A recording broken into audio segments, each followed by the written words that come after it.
Hello,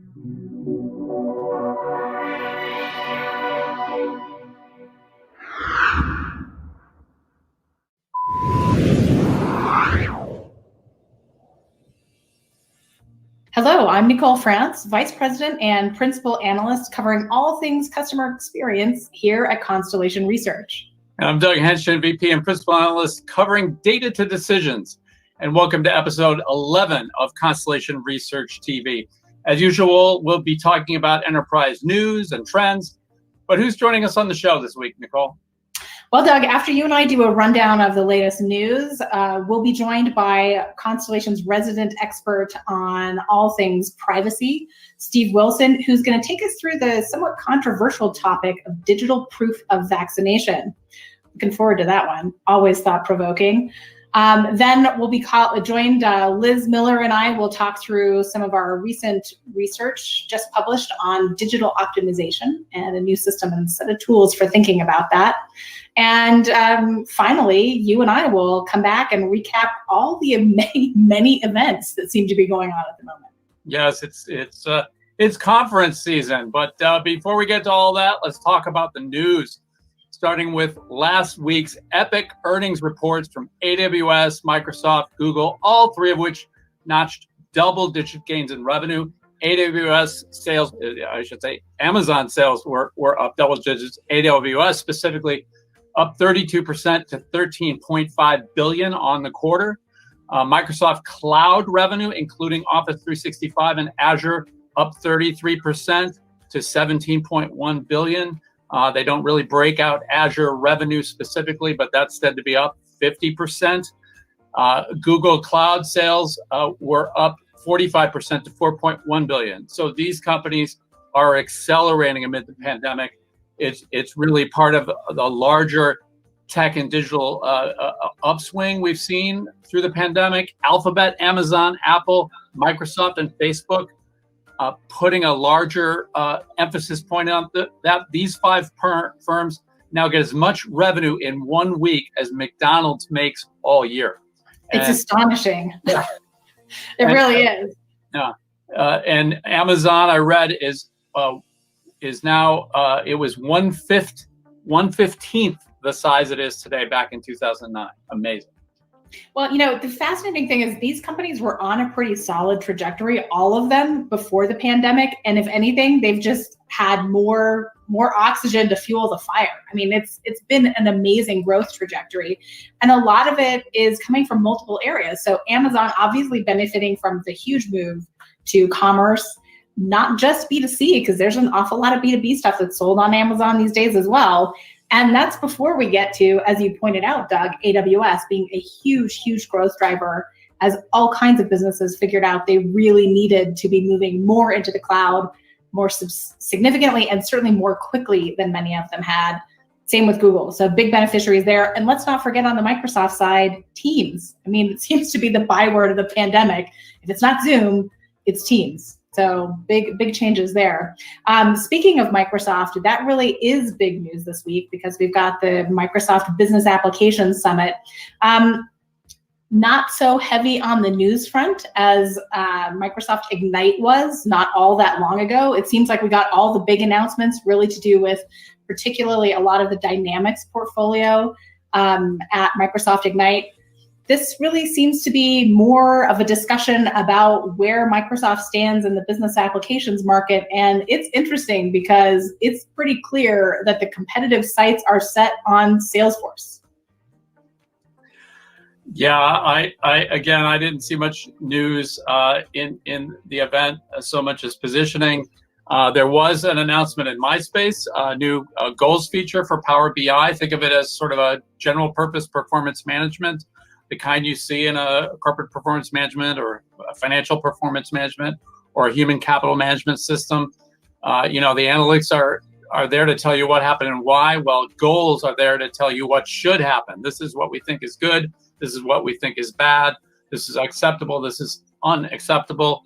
It's pretty basic what they introduced today, but they say they've got hierarchy and cascading coming.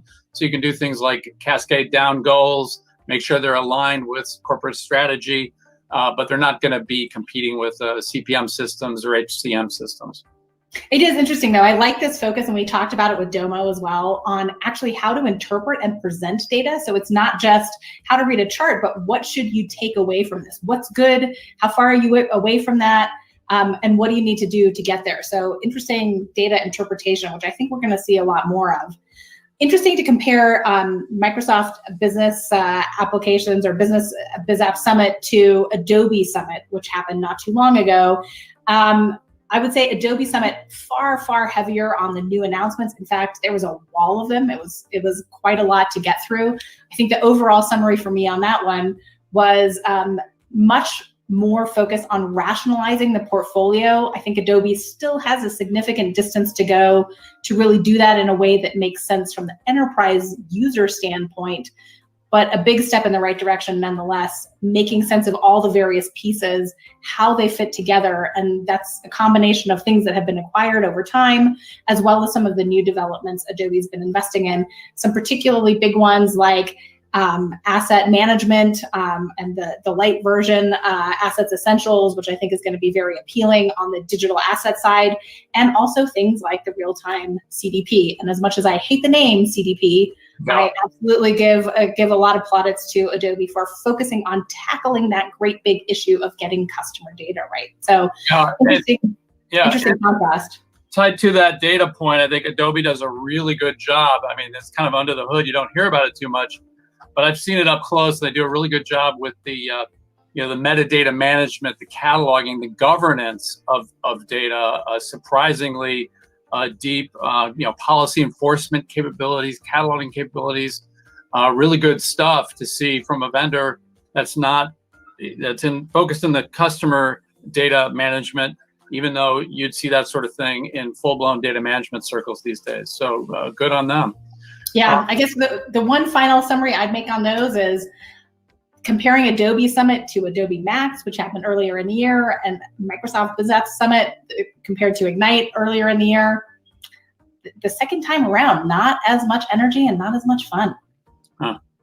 Well, a lot of energy came out this week on Monday when it was announced that Dell is selling Boomi for a whopping $4 billion to TPG and Francisco Partners, private equity firms. That's a big increase over its acquisition cost way back in 2010. Seeing a lot of hot and happening activity in the iPaaS space. I hear about automation every other day this year. Boomi has some 15,000 customers, so obviously a really important player. And I think they've been on the sidelines preparing for this move. I mean, the handwriting was on the wall. You saw them very clearly take Dell out of all their branding, very specifically focused Boomi to become an independent. And I think this is an important opportunity for them to step up the investment in a time when we're seeing, consolidation and energy for new combinations within the iPaaS space. I think that's going to be really interesting. Yeah, and I guess the big point of contrast there is just at about the same time we hear that news, we've also got Verizon unloading Yahoo and AOL for about $5 billion. The big difference there is bought at peak and really just trying to dump it for, I think, what they can get. Not to say that $5 billion is anything to sniff at, but a little bit of contrast to Dell's investment strategy with Boomi. Yeah, we'll see if, who picks that up a few years down the road and makes a silk's purse out of what might be perceived by Verizon to be a sow's ear. Anyways, they've got bigger fish to fry in their pursuit of 5G and whatever else comes next. And speaking of big fish to fry, not to mention subjects of some considerable discussion and debate, let's turn to Steve Wilson and hear a little bit more about what is happening with digital proof of vaccination. I mean, we've only just started to hear about this. It's undoubtedly going to be a subject that becomes more prominent as we move into a world where more and more people are vaccinated, but still not everyone. And let's face it, many of us are, Ray, itching to get back on a plane again. So Steve, let's hear. Hey, thanks for that, folks. I'm Steve Wilson. I look after digital safety and privacy. And of course, vaccination, proof of vaccination, the privacy and the security and the standards for this globally is one of the hottest issues that we're dealing with. It's a contested issue, and I've recently blogged to try and break it down a little bit and to talk about the technology and the principles, the technology policy principles that really apply. Now, in the post-pandemic world, it hinges on vaccination. Until we have herd immunity, and while we still have this significant vaccination non-compliance, then there is really hot interest in proof of vaccination. There's many initiatives around the world, and I think some pretty blatant rent-seeking by technology consortia. Some technologists explicitly see this as the opportunity to roll out a new world order of digital identity, and that raises some policy concerns and some real barriers to some of the NGOs and government policy organisations that are grappling with this. I see it differently from most technologists. I think that we should assume that public health authorities the world over know what they're doing. They have existing ways of identifying and screening people who get vaccinations. There's no burning need for new identification regimes. And what's interesting here in the world of digital identity is the very close symbiosis between technology and policy. And that's what's been exercising me in that blog. It is a difficult area. Elizabeth Renieris from the Harvard Carr Center for Human Rights Policy is one of several critics about the unintended consequences of vaccination passports and the possibility for creating new digital divides and new ways of discriminating and biasing against people. So in this discussion, we need to be very careful to distinguish between a vaccination certificate, which is proof that you've received a vaccine, and a vaccination passport, so-called, which is a policy instrument which controls the way that people can move across state borders or even move into football stadia, because there's this call for a private sector vaccination passports as well. And to be fair, a lot of the consortia have been careful with their language as well, and they're discriminating or they're distinguishing between vaccination passports and vaccination certificates. This is not a semantic subtlety, and I really urge people to try and understand that. So Renieris has talked about the adverse impact on civil liberties. She's also suspicious of this push from technocrats to digitise vaccinations, and she sees this as another plank in a fairly underhanded drive by technologists to push digital identity. And you know what? I tend to agree with her. Most of the vaccination digitisation schemes that I have seen do indeed involve too much technology, and they involve too much identity. And what I mean by that very carefully is that they seek to introduce a new way of thinking about identity, a new way of managing identity. And that is a step too far. It's uncalled for. So I think that we need to focus on capturing the fact of a vaccination, digitising that fact, and putting it in the hands of the vaccine recipients so that they are empowered to prove, subject to policy, that they've had that vaccination. The year 2020 saw a large number of consortia and industry groups in this space striking up digital vaccination efforts. Some of the efforts came out of established constituencies such as travel and IATA, the International Association of Travel Authorities. Some of these teams were brand new associations, and some of them have gained sponsorship through association with World Economic Forum, for example. Others have sought legitimacy by lining up with existing standards bodies such as the Linux Foundation. Now that is all good. Standardisation is essential, but you need to understand the politics of standardisation and the race that people have to try and to get there first. So meanwhile, the World Health Organization, and this is the subject of my blog, they've come along because they represent probably the biggest community of interest in this space with over 190 member states, and of course, an express priority to look after the pandemic in developing economies. The WHO has a paper-first approach. They want no technological discrimination, no technological disadvantage in the way that we go around proving that somebody's been vaccinated. So they have a new public health working group, the Smart Vaccination Certificate Working Group, and they have been occupied with early stage issues about technology selection and how to work within and to respect existing ways of managing public health. The working group plan is to develop a series of guides. The first draft guide came out in March, 2 months ago, and is subject to public debate, public consultation. There'll be a rolling series of public consultations leading to a finalised guidance they expect in June, July of this year.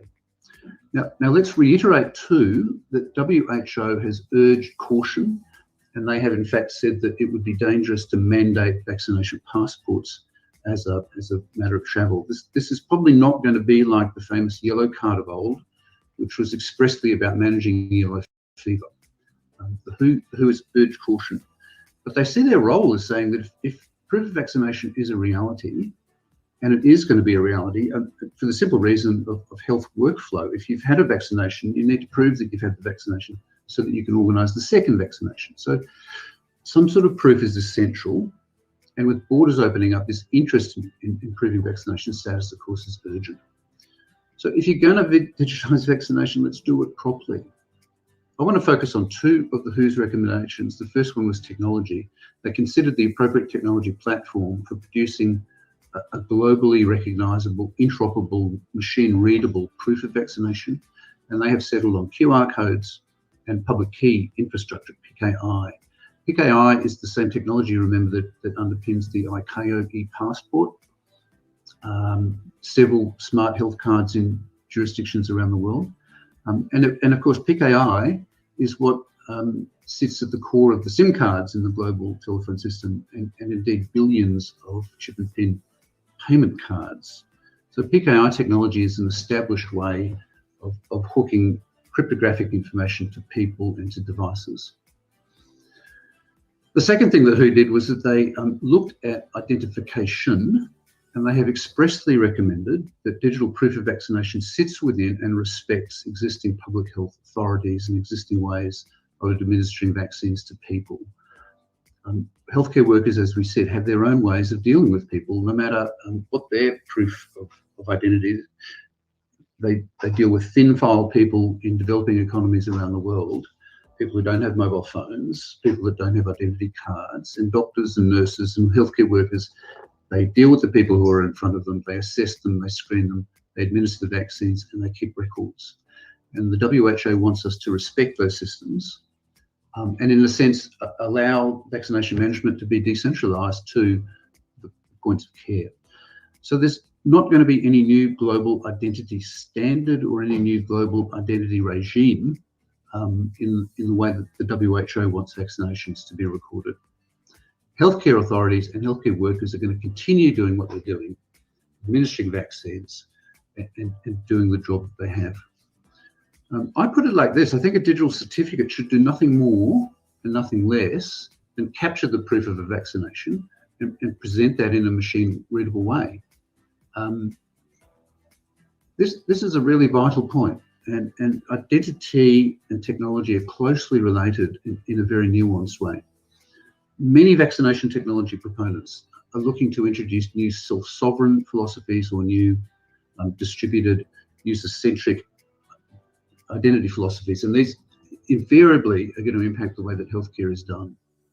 So the WHO, I think, has established a Goldilocks point: not too much identity, not too much identity technology, and not too little identity and not too little identity technology. Certainly, the WHO is saying quite clearly that there's no call for exotic new digital identity technologies.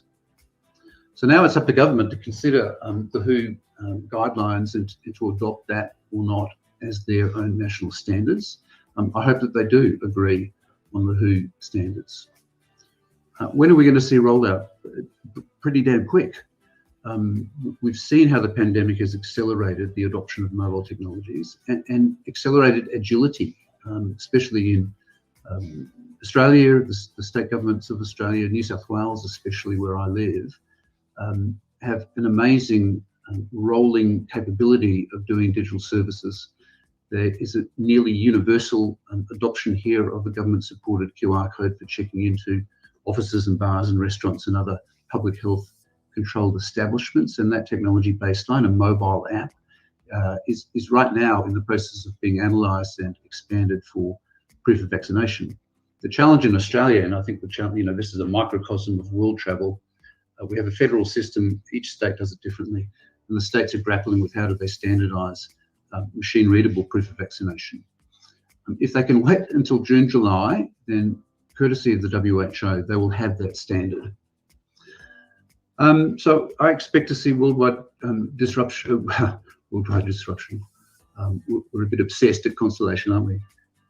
I expect to see worldwide adoption of this type of technology, hopefully the WHO standard, certainly by the end of this calendar year. So it's got privacy by design, data minimization, no new identification, provenance of the vaccination built into the certificate. You know who's administered the certificate, you know who's administered the vaccination and when, and that proof is in the hands of somebody, ideally cryptographically bound to a device if they have one, but otherwise machine readable. Otherwise machine readable from paper. So we've got those options, the pressure to deploy, huge pressure to deploy as part of these government transformation. So Liz, as you and I are wont to do, we've recently worked together on something we actually published. I know, astonishing. The fact that we got it published is amazing. It is remarkable, actually, and we didn't even have to record too many conversations to get to actually writing it, which is even better. True. Digital optimization, a new strategy and system for growth. Now, this is kind of the culmination of a whole lot of ideas that have really come together over time. It's arguably a progression of the conversations we've been having around, first digital channels, really sort of how do we get to customers using digital business, which I think has been a little bit more internally and operationally focused within companies. How do we do things differently? How do we stop using paper so much? How do we put ourselves in a situation where we can actually automate and get the signals from different parts of the business that we can feed to everyone who needs it? But this is really the next evolution. This is the next step in mindset as much as anything else around how we manage digital products, right? So tell us a little bit more about what digital products are and why they matter. Well, I think that when people start to think about the concept of a digital product, we're still mired in that mindset of my product is the thing I sell, right? And that can only be it. And so as our business models have evolved and arguably our entire businesses have evolved, we've kind of kept that same mindset though, right? And the problem there is that as we start to look at things like software, as we start to look at anything as a service, there is an inherent model there that talks about kind of continuously improving, manage, there's a life cycle to it, there's a pattern, there is an evolution that it requires information and intelligence about that product being brought in, that really talks about the customer and how the customer is using that product, and then that product then evolves. Unfortunately, we haven't taken that same mindset that we have for our physical or tangible products, whether it is a shirt we're wearing or software we're delivering, and applied that same mindset to the engagement channels that we are using, like our apps. So we go about developing these apps, and for some reason, we think of them as these like monolithic set it and forget it features that a chicken goes in, you cook the chicken comes out.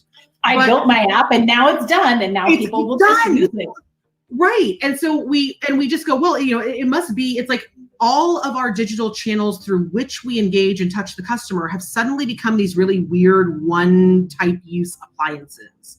And that's never what they were meant to be, right? They have to consistently iterate. They should actually be able to pull in and ingest all those signals and all that behavioral data of how a customer is engaging with it so that it can actually continuously evolve, continuously improve, but quite frankly, be extended across all of our actual sellable products, right? So it really kind of this concept of digital products, and what you and I talk about an awful lot, has been this mindset for digital optimization has to be around much more than just bringing on new channels.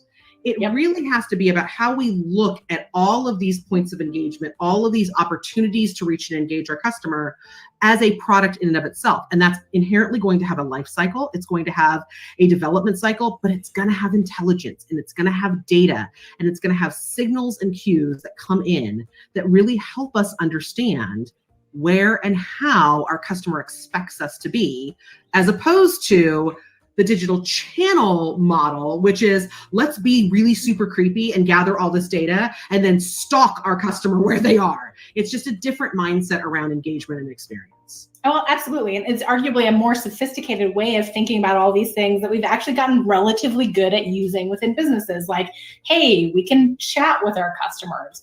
We can use voice still if we want to, but we can also use some asynchronous ways of interacting. We can do that across social media. We can do that across direct communication channels. It really is a whole bunch of this stuff. And I think you're right on. The big thing that's changing, and that has to change because it has for some businesses, but not yet for everybody, is that whether you're selling hamburgers or exercise equipment and subscription programs or entertainment or software or anything else on this spectrum, as much as you're managing the ingredients that go into your latest hamburger item on the menu, you also need to manage all the ingredients that go into how you're selling that hamburger. What are the ways that you are communicating effectively with your customers, letting them know what's going on and giving them access? So, we have things like digital menus now, which are even part of this as well. And if we aren't thinking of all of these things holistically, the thing that we're actually selling and the way that we're selling them, we're really just not going to win. We're not going to succeed. So yes, there's quite a bit more that we wrote about. Needless to say, this is just a brief summary of what's in the report, but we like to think it's a pretty big step in the right direction. And although some of them are fairly subtle changes in thinking, actually the tool set is quite a significant change. So that's it. Read more. Download it, read it, love it. It's from us. Yes, enjoy it.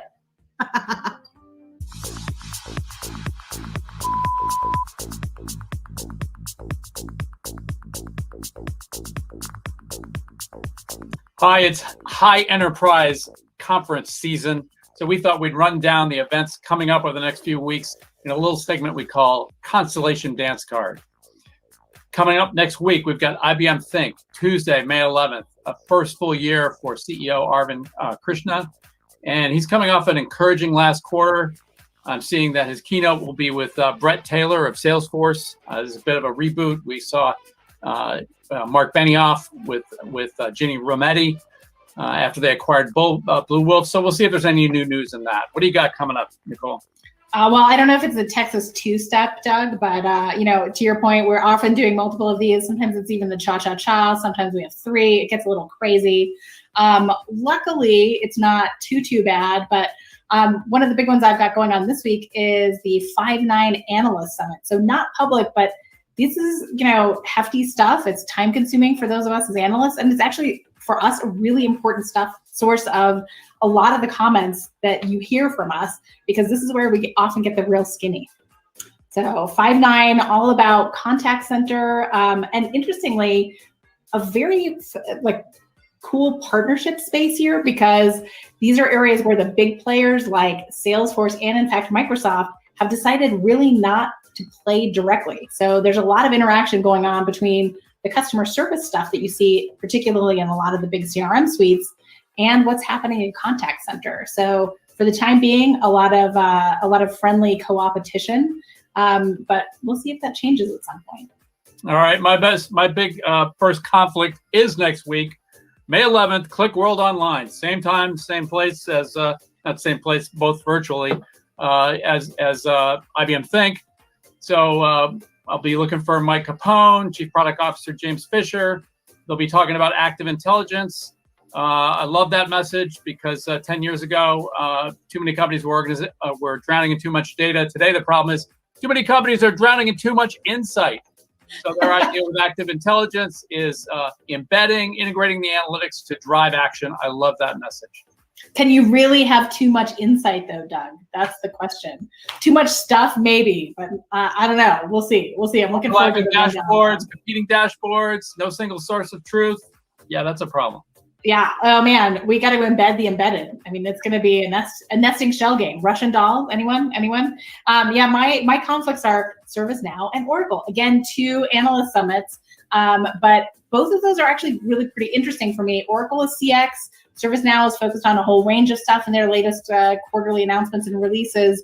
The thing that is pretty cool is that both of those businesses have been moving extremely quickly as they expand their portfolios and develop new capabilities, a lot of new releases, particularly around workflows in both cases. So I think we're seeing a lot of advancement in how these vendors are making it easier for their enterprise customers to link up some of the really critical aspects of their operations, in my case, particularly as that pertains to the way that they interact with customers. So gonna have to do a little bit of tag teaming there, a little bit of back and forth, but I'm hoping for some interesting announcements. We'll see what happens. All right, my last biggest event in May is probably SaaS Global Forum, May 18th. We'll see CEO Jim Goodnight, CEO and founder Jim Goodnight once again. But we'll be getting to know a new CTO. This time it's Brian Harris. He's EVP and CTO since January. He ostensibly replaces Oliver Schabenberger, formerly COO, who left last year. Brian is 7 years at SaaS, so he's the new second in command. Always interesting to see heir apparents at SaaS. Jim Goodnight is 78 years old. Like Larry Ellison, he's one of the industry's elder statesmen. So there's always a little palace intrigue with who's the heir apparent. But looking forward to seeing SaaS Global Forum yet again. Yeah, that's actually on my list as well. Also looking forward to that one, not least because I think SaaS has really proven a little bit of a dark horse that's coming to the fore in all things customer experience because they have access to all the data and they've focused an awful lot on how to make sense of that, how to put it in context. So your big theme of embedded analytics, Doug, really very powerful when it comes to understanding and interpreting customer signals and being able to do something in a timely way about that. So curious to see what SaaS is going to tell us about this time around. All right, well, that's great. That's a great rundown for May. We'll see what comes in June. Absolutely. And don't forget, next time, you'll be joined by our fabulous co-hosts who are co-hosting with each other, Liz Miller and Holger Mueller, for episode 12 on the 19th of Constellation Research TV. In the meantime, follow us on Twitter, all of our individual handles, as well as at ConstellationR, and on LinkedIn. And you can always follow the hashtag CRTV. Until next time, have a great week.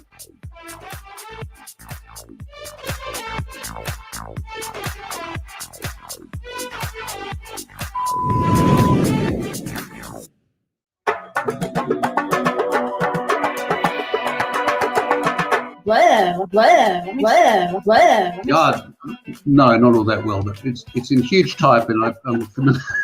So, Hi, I am the governor of. Yeah. Hurry, move it up. My name is Steve Wilson. And I approve this message. Exactly.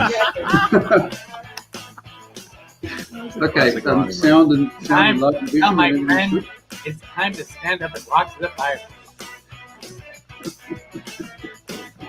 These boys on these shores of Normandy. And we're out. Yeah. Do digital. Boom. Yeah.